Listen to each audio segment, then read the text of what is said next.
আসসালামু আলাইকুম। আমা কফি প্রেজেন্টস টার্নিং পয়েন্টে সকলকে আমন্ত্রণ। সাউথ আফ্রিকার সঙ্গে এই ম্যাচটা নেপালের ক্রিকেটের জন্য একটা অনেক বড় টার্নিং পয়েন্ট, তাদের কনফিডেন্স বিল্ড আপের জন্য। তবে নেপালের এই টিমটাকে আমি তুলনা করতে চাই ২০০৪ সালের বাংলাদেশ টিমের সঙ্গে। ওই প্যাশন, ওই রকমই জিততে জিততে হেরে যাওয়া, দর্শকদের মধ্যে ওই উন্মাদনার জায়গা। সেই সময়কার দর্শকরা এমন ছিলেন যারা বাই হার্ট বাংলাদেশ ক্রিকেটটাকে অনেকদিন সাপোর্ট দিয়ে গেছেন। ৯৯ থেকে ২০০৪ পর্যন্ত বাংলাদেশ একটা ম্যাচও জিতে নেই, দর্শকরা সাপোর্ট দিয়ে গেছেন। একটা পার্টিকুলার ম্যাচ এই কিংসটাউনেই বাংলাদেশ ওয়েস্ট ইন্ডিজের সঙ্গে গভীর রাতের একটা ম্যাচ ছিল বৃষ্টির কারণে। আমার মনে হয় যে বাংলাদেশে ২ থেকে ৩% লোক ওই ম্যাচটা দেখেছিলেন। আমার পরের দিন স্কুল ছিল, বাট আমি ওই ম্যাচটা দেখা ছাড়ি নাই, কারণ বৃষ্টির কারণে ম্যাচ অনেকক্ষণ বন্ধ ছিল এবং ম্যাক্সিমাম বাংলাদেশের মানুষ ঘুমিয়ে পড়েছিলেন। ওই ম্যাচটাতে বাংলাদেশ আগে ব্যাটিং করে ১৪৪ করেছিল ৮ উইকেটে।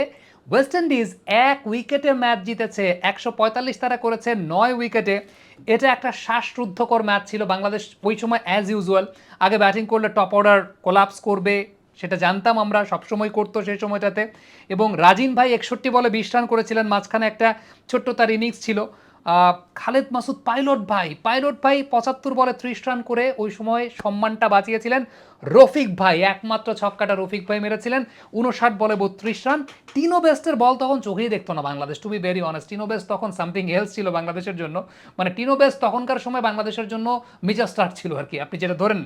তবে ওয়েস্ট ইন্ডিজ যখন ব্যাটিং করতে নেমেছে সবাই ধরে নিয়েছে ১৪৪ বাংলাদেশ করেছে, এই ম্যাচটা তো আলটিমেটলি বাংলাদেশ হারবে, সবাই মোটামুটি ঘুমিয়ে পড়েছে। বাট আমি ভাই সেই সময়কার সমর্থক, টু বি ভেরি অনেস্ট। যখন বাংলাদেশের ৩০-৪০ রানে ৫ উইকেট পড়ে যায়, তো টার্গেট মনে করেন যে ২২০-২৩০, আমি স্বপ্ন দেখতাম যে রফিক ভাই আর পাইলট ভাই ম্যাচ জিতিয়ে ফেলছে। আমি সেই সময়কার সমর্থক আর কি।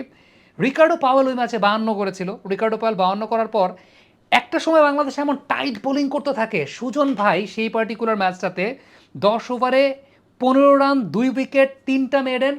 আপনারা অনেকেই তার গতি নিয়ে ট্রল করেন, সমালোচনা করেন। পারলে আপনি গতি দিয়ে ১০ ওভারে ৩ মেডেন, ১৫ রান, ২ উইকেট এরকম ক্রাঞ্চ গেমে কইরা দেখান। এটা আমার একটা চ্যালেঞ্জের জায়গা। This is not that easy. ওনাদের কন্ট্রিবিউশনের জায়গাটা এবং আমাদের ছোটোবেলার ইমোশন, তো আমরা বাংলাদেশ ক্রিকেটটাকে ওই সময় থেকে দেখে এসেছি। সো ওই ইমোশনের জায়গাটা, এটা ইট ওয়াজ সামথিং এলস। রানা ভাই, প্রয়াত রানা ভাই ১০ ওভারে ২১ রান, ৩ উইকেট পেয়েছিলেন।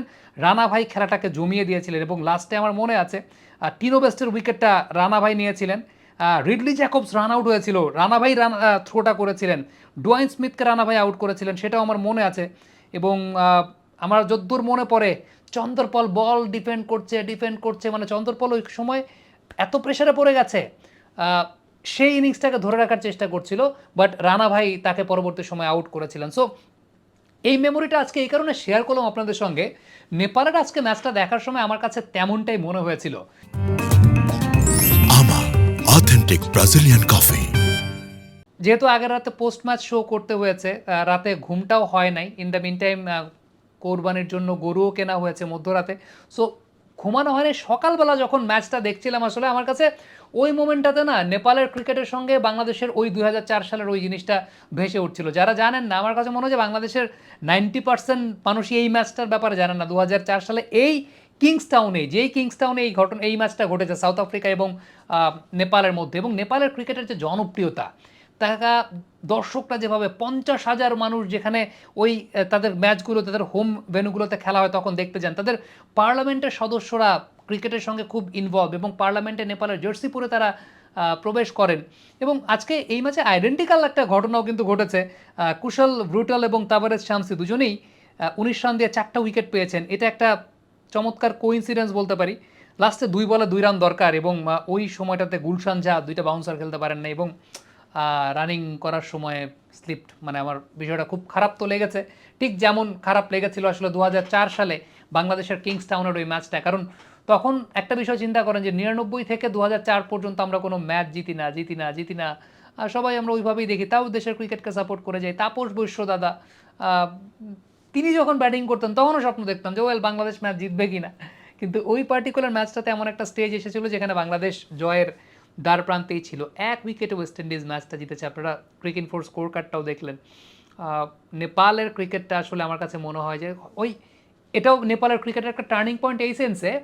বাংলাদেশের ক্রিকেটে আমি সত্যি একটা কথা বলি যে ওই সময়টায় আমরা এই যে ম্যাচটা এরকম করেছিলাম 144 রান ডিফেন্ড করতে আহ, প্রায় করে ফেলছিলাম, এটা আমাদের ক্রিকেটের একটা টার্নিং পয়েন্ট ছিল। কারণ ঠিক ইমিডিয়েটলি ওই বছরটাতেই আমরা ওই যে কনফিডেন্সটা, 4 বছর 5 বছর কোনো ম্যাচ জিতে না, কিন্তু ওই ম্যাচে যে কনফিডেন্সটা আমরা পেয়েছি ওইটাকে আমরা ট্রান্সফার করতে পেরেছি ইমিডিয়েট এরপরে জিম্বাবুয়ে সিরিজে গিয়ে। জিম্বাবুয়ে সিরিজে প্রথমে 2টা ওয়ানডে হয় নাই, তারপর প্রথম ওয়ানডে ম্যাচটাতেই, অর্থাৎ 3 নাম্বার, যেটা অফিসিয়াল 3 নাম্বার কিন্তু ওই সিরিজের প্রথম 1 নাম্বার, ওই ম্যাচে আমরা জিম্বাবুয়েকে হারিয়ে দিয়েছি। আশরাফুল ভাই লোয়ার মিডল অর্ডারে ভালো একটা ইনিংস খেলেছিলেন, রাজিন ভাইয়ের একটা 50 ছিল। সো এর পরের বছর ওই বছরে আবার আমরা ইন্ডিয়াকে হারিয়েছি, তারপরের বছর কার্ডিফ অস্ট্রেলিয়াকে হারিয়েছি। সো এই পার্টিকুলার ম্যাচটা যেরকম বাংলাদেশের ক্রিকেটের একটা টার্নিং পয়েন্ট ছিল, আমার কাছে মনে হয় আজকের সাউথ আফ্রিকার সঙ্গে হেরে যাওয়া ম্যাচটা নেপালের ক্রিকেটের turning point to gain the confidence. এখনকার সময়ের দর্শকদের কাছে বিষয়টা আবেগতাড়িত লাগতে পারে, বাট দিস ইজ ইট। বাংলাদেশের ক্রিকেটটা ওই সময়ে ওই আবেগ দিয়ে এসেছে উইথ জিরো ইনফ্রাস্ট্রাকচার, দর্শকদের ওই লেভেলের উন্মাদনার জায়গাটা ছিল, এবং তারপর বাংলাদেশ আস্তে আস্তে সাকসেসফুল হয়েছে। আমার কাছে মনে হচ্ছে নেপাল ক্রিকেটও এইভাবেই এগিয়ে যাবে, এবং এটা তাদের আগামী দিনগুলোতে অনেক বড় একটা ইন্সপিরেশন হিসেবে কাজ করবে, যেভাবে তাদের দর্শকরা তাদের সাপোর্ট দেয়, এবং তারা যদি এরকম ক্রাঞ্চ গেম খেলতে পারে, definitely Nepal cricket is in good hands. Thank you very much. Comment বক্সে আপনাদের মন্তব্য জানতে চাই।